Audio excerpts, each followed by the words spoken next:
ইরানে যুক্তরাষ্ট্রের আর প্রতিবেশী দেশগুলোতে তেহরানের হামলা পাল্টা হামলার পালা স্থগিত থাকলেও বন্ধ নেই কথার লড়াই।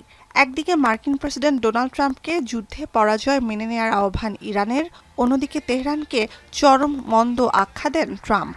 Nowhere is the communist attack on American society more clear than শান্তি আলোচনায় অগ্রগতি আর কৌশলগত হরমুজ প্রণালী দিয়ে তেলবাহী জাহাজ চলাচল স্থবির।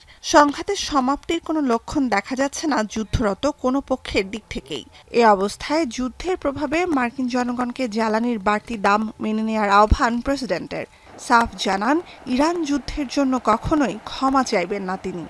very evil country cannot have a country really it's the number one state sponsor of terror in the world.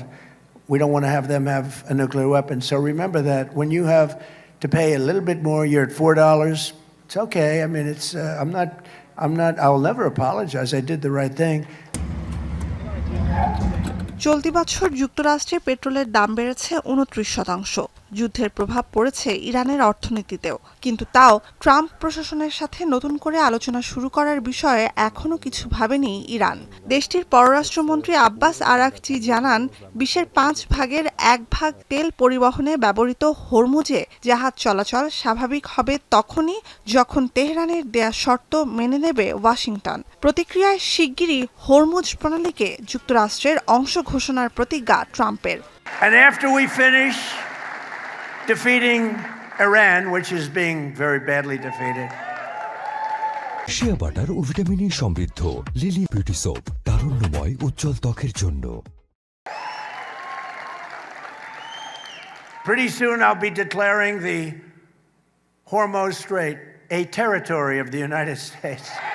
ট্রাম্পের শুক্রবারের মন্তব্যকে ফাঁকা বুলি আখ্যা দিয়েছে তেহরান। ওয়াশিংটনের হুমকি বা শক্তি প্রদর্শনে তেহরান ভয় পাবে না উল্লেখ করে সামাজিক যোগাযোগ মাধ্যমে ইরানের উপপররাষ্ট্রমন্ত্রী কাজেম গারিবাবাদি বলেন, শুধুমাত্র ইরানের কর্তৃত্বেই খোলা বা বন্ধ থাকবে হরমুজ।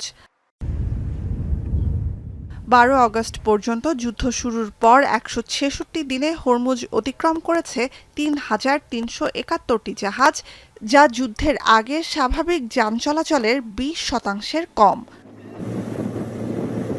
নুজহাত কামাল, এখন বিশ্ব।